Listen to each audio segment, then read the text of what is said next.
This will depreciate this vehicle 39% after 5 years, with a 5-year resale value of almost $22,000. This has proven to be a great vehicle. It's got a number of awards, holds its value well. In the small SUV segment, it is right there at the top, although the Toyota models are there as well, in terms of low depreciation. If you needed a ride in this segment, take a hard look at the CR-V, whether new or used. This chart here shows the expected depreciation for the next 10 years. These results are for vehicles in good condition, averaging 12,000 miles per year, also assuming a selling price of $35,600 when new. So you're deciding between new and used. Either way, it should be a good deal. If you purchase a used CR-V that's 2 years old, then you could save $9,500 compared to buying new and still have a relatively new model with plenty of useful life remaining. If you plan on keeping your CR-V for 3 years, then your total cost of depreciation would be just $4,200. So what's the best model year to buy a CR-V? 2020 as of right now in terms of the best model year value. With the 2020, you would only pay on average 78% of the price as new, with 92% of the vehicle's useful life remaining. The 2019 and 18 model years also very attractive and provide a relatively good value. Values based on multiple factors, including its price as new, current price, maintenance costs, and remaining years of overall predictable expenses. Car insurance on a CR-V is very reasonable, only $1,300 and change per year, which adds up to less than $7,000 after 5 years of ownership. These insurance costs are estimates based on national averages for a 40-year-old with full coverage, a good driving record, and good credit. Maintenance and repair costs are also fairly low, less than $2,000 after 5 years. Expenses include scheduled maintenance, normal wear and tear items, and expected repairs. These estimates exclude any free warranty work that's performed. If you're looking to finance a CR-V, here you go, about $4,000 after 5 years, assuming a 72-month loan with an APR of 4.75% and a 20% down payment, although a lot of people will get a better deal than that. A Honda CR-V is a no-brainer in anyone's estimations. If you are looking for new or used, check out quotes.everymandriver.com to find the best deals and free quotes in your zip code from qualified dealerships. That's quotes.everymandriver.com. It's free. Check it out. Hey, what's going on? It's Dave, and with me, the 2022 Honda CR-V. This is the hybrid touring all-wheel drive today. 3 things I like about it. 1 thing I don't for this compact crossover SUV. I'm gonna go ahead and skip all the details in terms of specifications, numbers, cargo room, engine information, because I'm gonna put that on everymandriver.com. No need to bog you down with those stupid details. If you want something nerdy like that, check out everymandriver.com. Today, 3 things I like, 1 thing I don't. Let's get started. All right, number 1 like. I'll leave the dislike for the end because, just because. So practicality. I'm a father of 2. I'm a guy who runs errands. I'm a guy who needs space. I need versatility, and this thing is super practical. So earlier this week, I put both car seats back here. In fact, I got some Pringles on the floor right now. There's probably some other little messes as well. This is great for kids. 2 full-size front-facing car seats fit in there perfectly, no problem. I had adjustability with the front seats. Also, these lean back. And here's a look at leg room. Look at this. Hot diggity dog. Plenty of leg room for a guy wearing shorts in December. I know, silly, right? And you can see here, a little dark. Why is it so darn dark? Does that help? Hey, maybe that'll help. There is, plenty of headroom. See, there's the distance. Look at that. Look at that indent in the roof line. Again, sorry about the lack of light, but there's the indent in the roof line. So plenty of headroom. So my car seats go a little bit high, so you can adjust the height of the car seat. So plenty there. And what was this? Oh, yeah. Fold down armrest. Nothing too special there, but it's cool enough for a couple of cup holders. And down here, USB ports. How practical is that? Again, useful. There's a kick feature. See what I just did? I kicked underneath the bumper. So my hands are full. I've got 2 kids. I've got a diaper bag. I've got groceries to deal with. I've got other boxes that I'm dealing with. So look at this. That's something I'm donating later. But look at that space. I'm not giving you numbers. Numbers are on the website. Why would I bog you down with all those stupid numbers? Here's what it looks like. Here's what it looks like with a real person in the back. Compact my butt.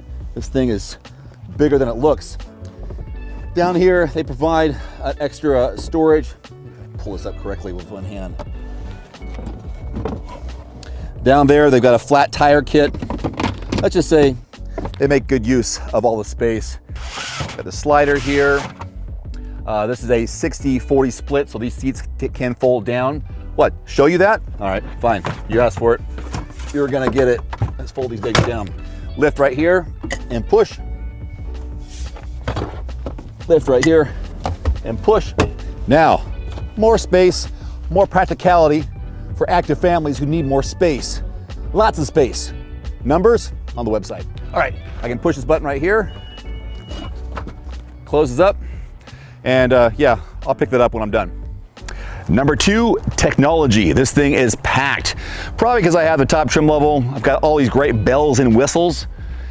I don't know, yeah, bells, yeah. I don't think there are any whistles, but we always say that, bells and whistles, as us vloggers, journalists, video reporters. Well, there are some chimes, so bells and chimes since there's no whistles.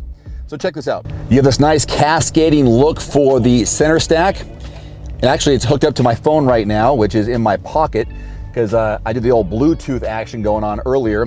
But look at this, has a wireless charging pad here. So if your phone is compatible, you lay it right there, it'll charge it up.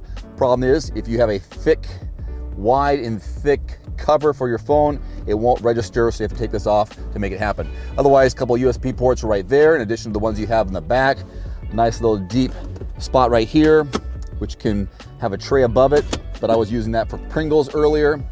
Flat screen here, yes, we have dials and knobs and push button if you want it. So that's available, so it's got a combination of both. And yes, Apple CarPlay, Android Auto. There's your transmission, just a push button there with this reverse. Pop it in reverse. There you can see the back, and look at that. Different angles to check your surroundings. Depends on what you want to see and how you want to see it. Oh, it's still in reverse. And then drive. Since this is a hybrid, we've got the EV mode option, Econ, and Sport. Your usual suspects here on the steering wheel. So again, technology, it's got everything. And this one's got the heated steering wheel, got adaptive cruise control, lane keeping assist. There's that little button right here, the steering wheel with a couple things on the side, so it'll stay within the lane. Bluetooth on this side, voice controls. So yeah, and then there's your instrument cluster, 3 different quadrants of information. Your main stuff right there in the center. It kind of shows you how you're going in terms of charge and power. So yeah, technology, it's got all the good stuff. There is no heads-up display, unfortunately, but if you were to have one, it'd be right there. It's not on this one. And nothing of stopping your view, nothing obstructing your view. Nothing steps up right here like you might find with, let's say, a Mazda, for example. And we got a really beautiful trim on the inside with this one because we have the top trim level being the touring all-wheel drive. My third thing, I've been driving the CR-V for years, not this one, but I've been driving the CR-V and reviewing it for years, and I've taken this bad boy off-road in icy conditions, snowy conditions, muddy conditions. This is a decent off-roader as well. We got the all-wheel drive for this one, so it can go anywhere, do just about anything. This is the bread and butter for Honda, the CR-V it is. And so if you want to do something that's a little more adventurous, beyond just your weekend warrior stuff, off the beaten path, I think this is a smart choice to make, all-wheel drive specifically. And you know, being an SUV of the year in terms of a Motor Trend SUV of the year, there really says a lot about what this compact crossover can do. So I guess this is my third thing, is its off-road ability and its durability. And you know, finally, it looks sharp as well.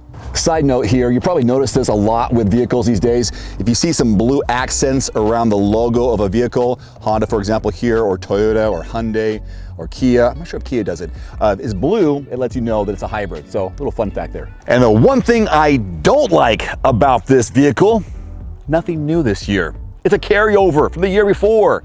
Same awesome CR-V. That's a negative, right? Nothing new. So why should you care? Because it's still awesome. That's why you should care. This vehicle is a rock star. Remember 2015 Motor Trend SUV of the year, 2018 Motor Trend SUV of the year. How in the world can this little compact crossover SUV be an SUV of the year compared to all those other SUVs when it's just a dinky little car? Well, it's been selling forever. It's been selling like crazy. One of the best-selling SUVs, crossovers, for 20 plus years and still going strong. So my big complaint is that it's not new. Okay, I lied. There is one significant change for 2022. All-wheel drive is now standard on the range-topping touring trim level. That's right, front-wheel drive is no longer available. It's all-wheel drive or nothing on the touring trim level. And I lied one more time. I will give you some numbers just to satisfy your thirst for numbers. Price point, MSRP, here they are officially, $26,975 for the base LX with front wheel drive and $36,775 for the touring all-wheel drive. All prices include destination charge. Now each trim level sees a price increase of $400 from model year 2021, and all-wheel drive adds an additional $1,500 on all but the touring trim level. The hybrids prices increased by $400 across all trim levels, so you're looking at between $32,000 and about $38,000. There are your numbers. So I lied a couple of times, but they weren't big lies. They're just, minor lies, little details. So there you go, my 3 likes and my 1 dislike, the fact that there are no major changes except that one significant change for the all-wheel drive now being standard on the touring trim level. That's it. Okay, thanks for watching. More details, as I said before, on everymandriver.com. Thanks for watching. Adios. One final note, if you are in the market for a new vehicle soon, great. Connect with your local dealership and price and test drive at least 3 different vehicles. A vehicle's strengths and weaknesses can only be discovered when you are behind the wheel.